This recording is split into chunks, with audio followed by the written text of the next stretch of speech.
and welcome to Coxie's Picks, and here we have what everyone's been lovingly calling in the collector's world a dollar cuff. Now that's probably because, well, it's definitely because it looks like a dollar. So let's just get this open and move across. There we go. So it looks like a dollar in certain configurations. There's not a lot known about it manufacturer wise. We know that it was made potentially in Austria or Germany. It's been made around the same sort of time as the wars. It's cropped up in Italy, but it's very common in Poland, and they keep turning up. Now, these were used in camps during the wars, so a lot of them were destroyed, and so they do turn up occasionally, but they are still rare. And as you can see on this one was probably dug up because there's no key with it, and it's rusty and horrible. And I got it for a bargain, so I'm going to try and clean it up. So the first thing we need to do is have a look to see what we're missing. Right, we get a shopping list going.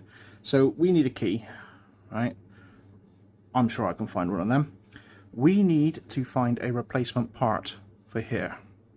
Either manufacture it or make it. It's a locking lug, so the idea is that it's stuck out sort of like in an L shape. Just use a pick to show you where it should be, so you probably can't see, but there's a nodule just there, so that you could slide this from this position to this position, right, and then that would lock the cuff.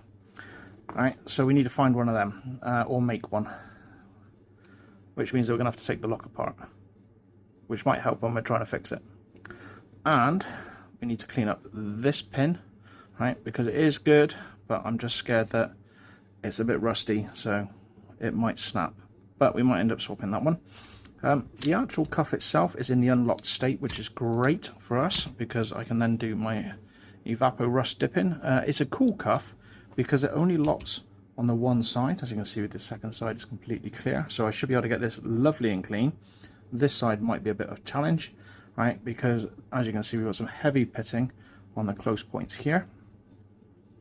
The other thing to take note of is the fact that it has got shielding. It's actually designed for comfort, which is quite odd considering what this cuff was used for. We've got a nice shielded part there, and there's also no sharps there as well, so I'd like to maintain that during the restoration process.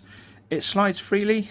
It does take a little bit of graft to get it into the open position, but that's potentially because I'm a bit of a weakling and I don't want to break it, so we'll find out when I start getting this through. So key, spare part, and get rid of the rust. So yeah, let's put it in the bath and see what happens. Okay, so as you can see, after our first chemical dip, we seem to be making some progress, but not a lot. So we've still got a boatload of rust all across this. So what I'm going to do is I'm going to use some Scotch-Brite to lightly score the rust and allow the chemicals to get in there, and then put it in for another bath. But as you can see, we're going to win. It just takes more time. So there we are, one gungier item with lots of chemicals on. Got to make it look worse before it looks better.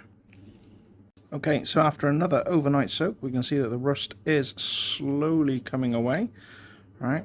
And rather positively, we can see that we've got some good metal under there. So I'm going to give it a whiz and see what it looks like after I've given it a quick whiz. Okay, so what I've done is I've quickly whizzed this aspect so that you can see, when I say whiz, I'm just using a steel wire brush, right? And you can see that this side has not been touched. So we can see that we've actually got some good metal underneath there, right? Which means that this is going to be a long time. So what I'm going to be doing is I'm going to finish off, and then I may just put it back in the chemical bath just to get rid of some of this other deep penetrating rust.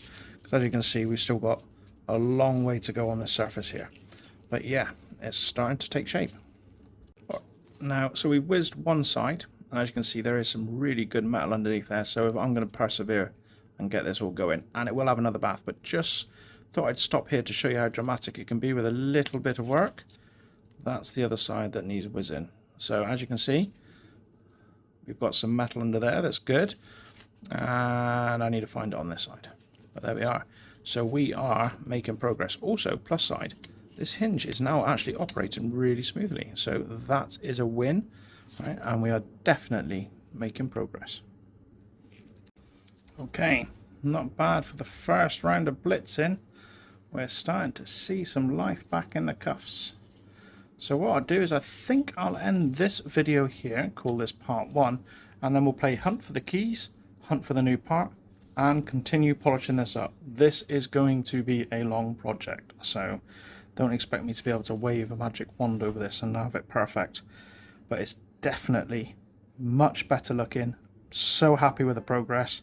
I have got some worrying pitting going on up here, but there is good metal underneath, so I'm hoping that I can polish it out at least. At least it's coming through silver. I've also got a dent under here, which is a little bit intriguing. It's like it's been dropped at some point and all the rust is built up. However, if we flip it over, you can also see that we have good solid metal all the way along. It's absolutely beautiful, and it's turning into a wonderful little project. So thank you very much for watching, stay safe, and I'll see you in the next video. Goodbye.